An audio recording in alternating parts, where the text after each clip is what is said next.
Thank you for being here, Sheena. Yes. You having a good time? I'm having a great time. The question is, are you? Oh, of course I do.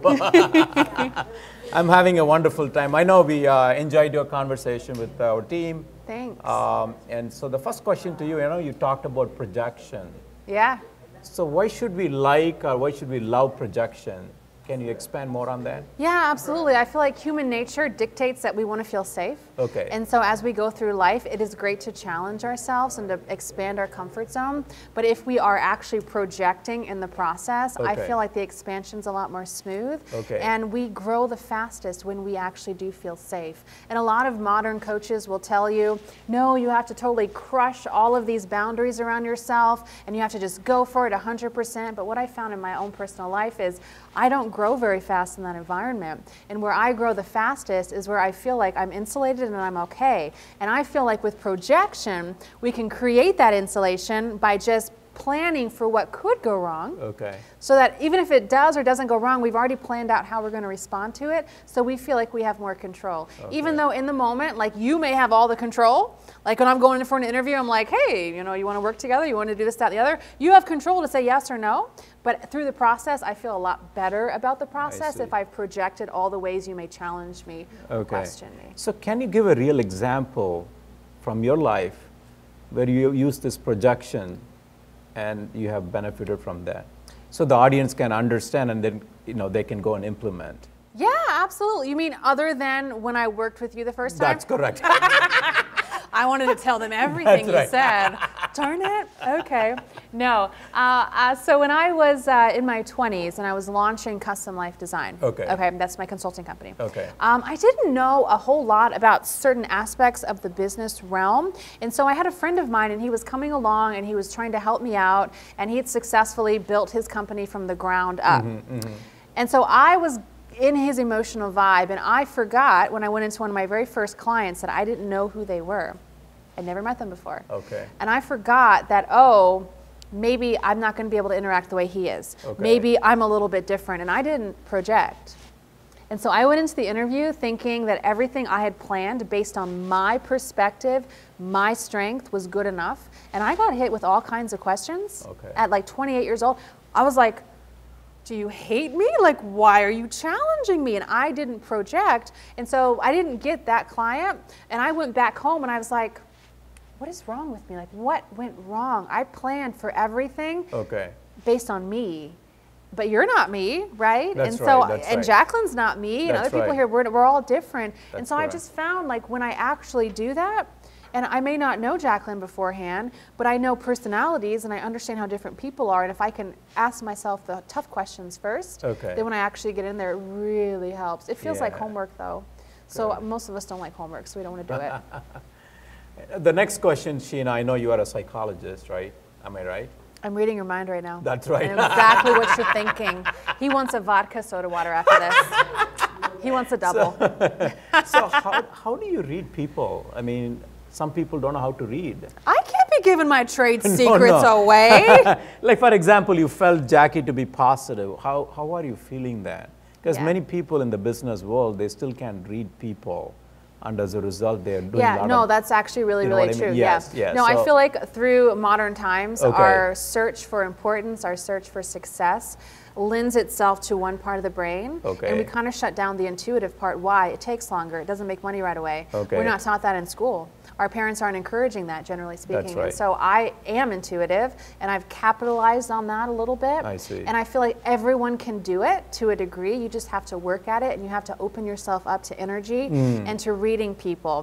When someone walks into a room, you can sense their energy. I mean, it's there. You can't help it, but we don't always look into it. Correct. Right? The more obvious charismatic types, like Tony Robbins, that's like obvious, right? Correct. But most of us don't live in that realm. We just aren't there. But we can feel like, oh, that person's an intellectual. That person is emotive. That person's more emotional. Correct. This person's a problem. Like, you can feel it. You just have to go with it and trust yourself a little bit. And I found it to be extremely powerful. Got it. Because ultimately, if I'm dealing with someone who's intellectual, do y'all think I'm intellectual? I got brains, but that's not my first approach to life. My first approach to life is let's all be happy and like each other, right? But I have to tap into that side of me intentionally. And when I met you, I was like, He's like, I'm looking at him, he's like, what did you think? I felt like initially, you do have a lot of intellect, obviously, but you're also emotive as well. You're an emotional person, and that's an amazing thing as a modern leader to be, because then you can tap into all the other energies as well. But if I approached you just from like the intellectual perspective, I feel like you wouldn't have felt I was ready for what we were doing. So to summarize, I think what you're saying is that you got to use both intuitive as well as logical. Yeah. And if you don't use the intuitive, you're I feel like missing you're out. missing out. You're missing out on a lot of things. I feel that way too. That's good. That's good. Yeah. So I know you talked a lot about self-awareness, right? I mean, the body language, your whole speech was around self-awareness. I know we all have to be aware every moment, but we lose the self-awareness. How can we get the self-awareness in the modern world? Yeah. Any practical tips and tricks you can offer? Yeah, absolutely. Yes. If y'all want big biceps, what do you have to do? You have to go to the gym. A lot, right?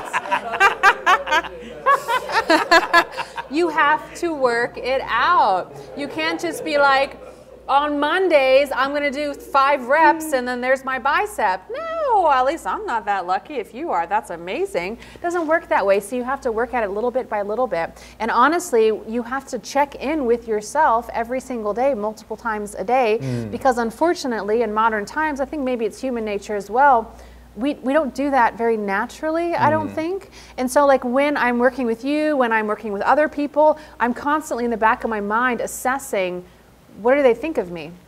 How am I sitting? How am I speaking? Is he smiling? Does he like me? Is he going to fire me tomorrow? Like, what's going on right now? And so you have to be constantly assessing other people. And it feels like work. Like when you first go to the gym, it's going to be like, ouchie, this hurts. This is no fun. I'm sweating, disgusting. But after a while, your metabolism increases, your endurance increases, and it doesn't feel like a big deal. So when I tell people, I check in with myself every few minutes. I just do. They're like, ooh, that sounds like a full-time job. I'm like, pretty much, but it becomes second nature, and it's okay after a while. Yeah. And then I think, Sheena, as you know, fear is one of the worst emotion we can deal with, right, as a human being. And as an entrepreneur, you got to be fearless, right? That's when you're going to take, a lot of risky bets and so forth. So how can we overcome fear? Because that is so fundamental to everything as an entrepreneur. I'm not sure we ever fully overcome it. Okay, can we mitigate? Or can I think it's a constant living with it in some degrees, because I'm not going to stand up here and be like, I am fearless, I have conquered it, and you can't scare me. No, not at all, but I feel like it's a constant choosing. Every day, I know the fear is here, I know my insecurities, I know what I'm feeling right now, but this goal I want more, or I've projected enough to where I feel safe enough to take the next step, or I understand my strengths enough to know you need my strengths in your life, right? Whatever your approach is, it's just this constant like challenging yourself to go for it anyways. Because I mean, honestly, if I ever could be fearless, that would be amazing. I would sell it in little bottles and like, here you go, $100,000 each, take it. But I don't think that's reality. No, I was not asking for some kind of drink or anything, nothing like that, but I was That'll come later, right? So the other thing, Sheena, is that as you know, entrepreneurs have to face so much of adversity. Right? Yes, we have to face so much of setbacks. Yeah. You in your own life have used setbacks as an opportunity, right? Adversity as an opportunity. So how do we do that? And what are some of your tips and tricks so people can turn adversity into opportunity? Well, it really comes back to some of those, everything I said today sounds really simple, doesn't it? It's like, duh, of course. But if it were that simple, we would live it out. Absolutely. It sounds simple, and I always start there. Everyone will be Sheena Monnin. No. There is only one, and I'm it. You may not steal me, friends. No. Okay, all right. But going back to adversity, though, I've had a lot of adversity. I was sued by the Miss USA organization. I had the whole $5 million lawsuit. I lost my Porsche. I lost all of these things over a 3-year time span. It was horrible. And that was adversity. Correct. And what I learned through the process was, yeah, there was like a grieving, sad point in the whole process. And if you don't know the process, you can Google it, because I'm not going to tell you. It'll take like 15 minutes. So there was this grieving point where I'm like, I'm losing part of my essence. And that's what adversity does to us. Whether it's a bully, whether it's someone at work, whatever, if they're robbing you of something is what it feels like. Okay. But in reality, you can totally control the moment. It took me a while to get there, I'm not gonna lie to you. Okay. But when it comes to adversity and people picking at you and poking at you and telling you can't do these things, or maybe you're looking at your finances and you're like, I really can't do these things and I want to, it comes back to those itty bitty steps that you have to take every single day to overcome them. There's not a pill you can take to just be like, adversity, poof, be gone. It doesn't work that way. No, but you some can, of the steps, right? Yeah, People could be aware. That's what I was about to say. Okay, It comes back to some of the things that we said tonight. Okay. Being self-aware is extremely important. Again, it sounds so simple, but it's not. It's and hard. it does It's take hard, work. yes. Yeah, for sure.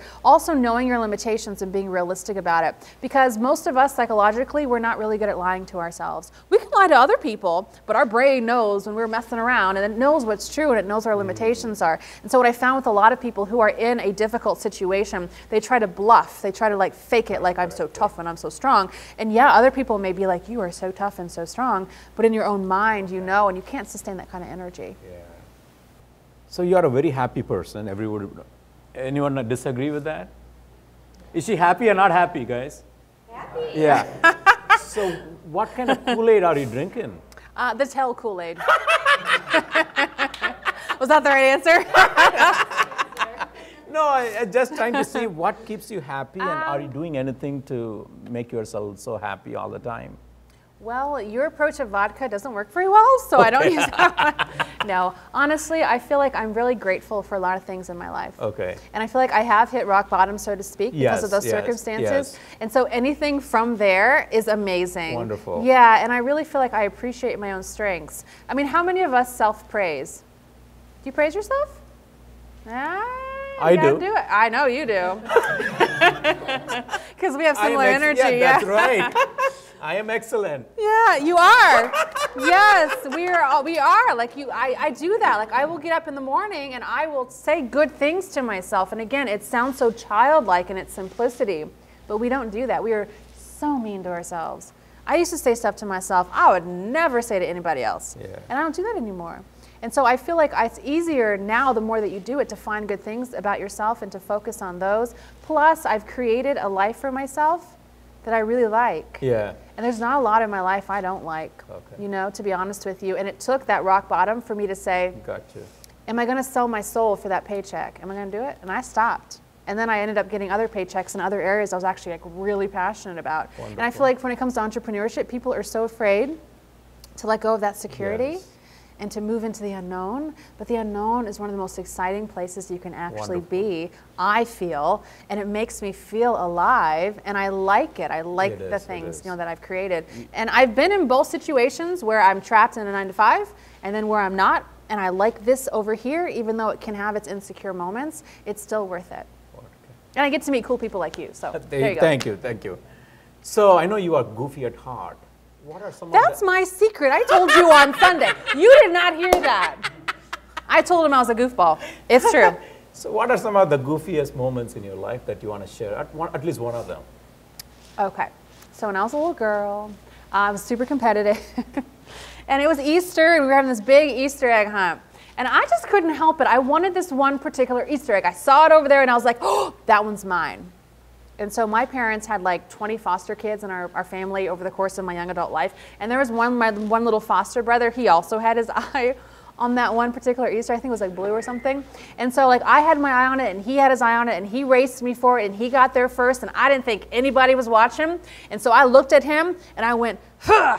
And I took that egg, and I put it in my basket, and I was like, I'm the bomb right now. And my mom was filming the whole thing. Okay. Yeah, so I can be extremely like that sometimes, where it's like, I got you, and no, not so much. You still do that now? Or, I don't steal anybody's eggs. Okay. We have progressed to $5 bills. Okay. That's what we do.